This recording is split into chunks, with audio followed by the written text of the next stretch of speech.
আসসালামু আলাইকুম। আশা করছি যে যেখানে আছেন আল্লাহর রহমতে ভালো আছেন। আমিও ভালো আছি। আজকে আমি আপনাদেরকে রান্না করে দেখাবো শীতকালীন সবজি।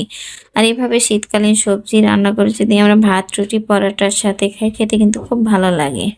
এমনকি পোলাওয়ের সাথেও খুব ভালো লাগে। শীতকালীন সবজি রান্নাটা ভালো লাগলে অবশ্যই চ্যানেলটা সাবস্ক্রাইব করবেন। আর ফেসবুক থেকে দেখলে পেজটি ফলো করে রাখবেন।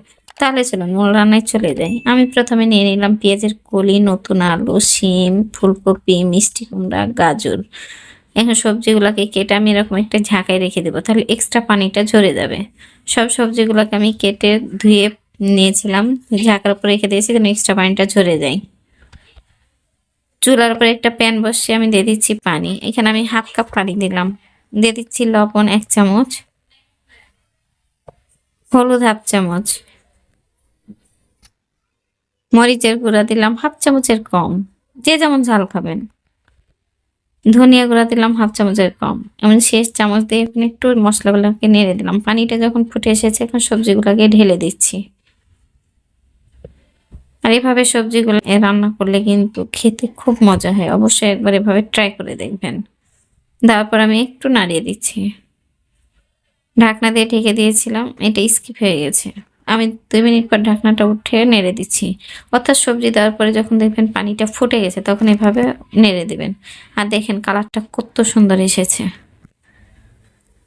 যে বাচ্চা কাচ্চারা সবজি খেতে চায় না তাদেরকে এভাবে একটু কালারফুল সবজি রান্না দিবেন, দেখবেন খুব মজা করে খাবে। আমি নেড়ে চেড়ে দিয়ে আবার ঢাকনা দিয়ে ঢেকে দিচ্ছি।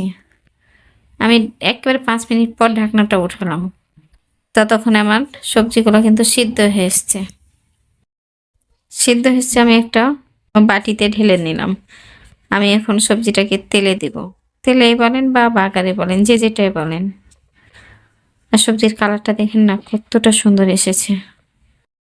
চুলার পর প্যান বসিয়ে দিয়ে দিচ্ছি সরিষার তেল। আমি সরিষার তেলে 5-6 চামচ হবে। দিয়ে দিলাম 3টা পেঁয়াজ কুচি আর 3টা মরিচের ফালি করে দিয়েছিলাম। যে যেমন তেল খাবেন, আমি এখানে একটু তেল বেশি দিয়েছি যেহেতু আমার সবজি অনেকখানি। পেঁয়াজটাকে নেড়ে চেড়ে ভেজে নিচ্ছি। পেঁয়াজটাকে আমি হালকা ব্রাউন কালার করে ভেজে নিব। পেঁয়াজটা আমার ভাজা হয়ে গেছে, দিয়ে দিলাম আদা রসুন বাটা 1 চামচ তো, আর ভাজা জিরা গুঁড়া দিচ্ছি হাফ চামচ। দিয়ে এখন মশলাটাকে একটু নেড়ে চেড়ে দিয়ে সবজিটাকে ঢেলে দিলাম। প্রথমে কিন্তু আদা রসুনটাকে দেওয়ার পরে কাঁচা গন্ধটা যতক্ষণ না যাবে ততক্ষণ কষিয়ে নেবেন। তারপর এভাবে একটু নেড়ে চেড়ে নিচ্ছি। আর এভাবে সবজিটা অবশ্যই একবার রান্না করে দেখবেন, কেমন লাগছে কমেন্টে জানাবেন। আমি সবজিটাকে তেলে দেওয়ার পরে একটু উল্টে পাল্টে নেড়ে নিচ্ছি। যেহেতু আমার সবজিটা খুব সুন্দর সিদ্ধ হয়ে গেছে, এখন খুন্তিতে নাড়তে গেলে ভেঙে যাবে, ওই জন্য আমি একটু উল্টে দিলাম। সবজিটা রান্না করা হয়ে গেছে, আমি একটা সার্ভিং বাটিতে উঠে নিচ্ছি। আর সবজির কালারটা দেখেন কি সুন্দর এসেছে। এটা হচ্ছে ফাইনাল লুক। আমি আপনাদেরকে কড়াই ভেঙে দেখাতে ভুলে গেছি, আমি আপনাদের চামচ দিয়ে ভেঙে দেখাচ্ছি। দেখেন কি সুন্দর আমার ফুলকপি সিদ্ধ হয়ে গেছে। আমি আলুটাও ভেঙে দেখাচ্ছি আপনাদেরকে। দেখেন আলু সিদ্ধ হয়ে গেছে।